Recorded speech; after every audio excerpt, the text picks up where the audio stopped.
രാത്രി ആകാശത്തിലെ നക്ഷത്രങ്ങളെ നോക്കി അത്ഭുതപ്പെടാത്തവരായി ആരുമുണ്ടാകില്ല.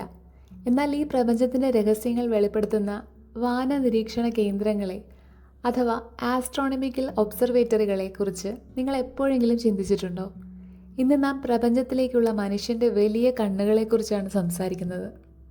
ആയിരക്കണക്കിന് വർഷങ്ങൾക്ക് മുൻപ് ടെലസ്കോപ്പുകൾ ഇല്ലാതിരുന്ന കാലത്തും മനുഷ്യർ ആകാശത്തെ നിരീക്ഷിച്ചിരുന്നു.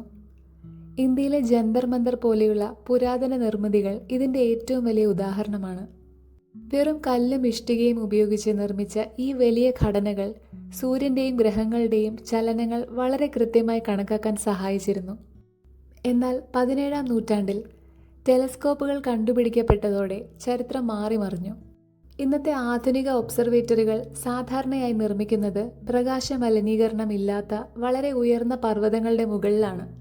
ഭീമാകാരമായ കണ്ണാടികളും ലെൻസുകളും ഉപയോഗിച്ച് പ്രവർത്തിക്കുന്ന ഈ വലിയ കെട്ടിടങ്ങൾ കോടിക്കണക്കിന് പ്രകാശവർഷങ്ങൾ അകലെയുള്ള നക്ഷത്ര സമൂഹങ്ങളെ പോലും കൃത്യമായി കാണാൻ ശാസ്ത്രജ്ഞരെ സഹായിക്കുന്നു. ഭൂമിയിൽ മാത്രമല്ല, ഇന്ന് ബഹിരാകാശത്തും നമുക്ക് ഒബ്സർവേറ്ററികളുണ്ട്. ഹബിൾ, ജെയിംസ് വെബ് തുടങ്ങിയ ബഹിരാകാശ ടെലസ്കോപ്പുകൾ ഭൂമിയുടെ അന്തരീക്ഷത്തിൻ്റെ യാതൊരു തടസ്സവുമില്ലാതെ പ്രപഞ്ചത്തിൻ്റെ ഉത്ഭവത്തെക്കുറിച്ച് വരെ ആഴത്തിൽ പഠനം നടത്തുന്നു.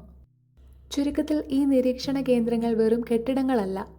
നാം എവിടെ നിന്ന് വന്നു, ഈ അനന്തമായ പ്രപഞ്ചത്തിൽ നാം തനിച്ചാണോ തുടങ്ങിയ മനുഷ്യൻ്റെ ഏറ്റവും വലിയ ചോദ്യങ്ങൾക്കുള്ള ഉത്തരം തേടുന്ന ശാസ്ത്ര മന്ദിരങ്ങളാണ് അവ.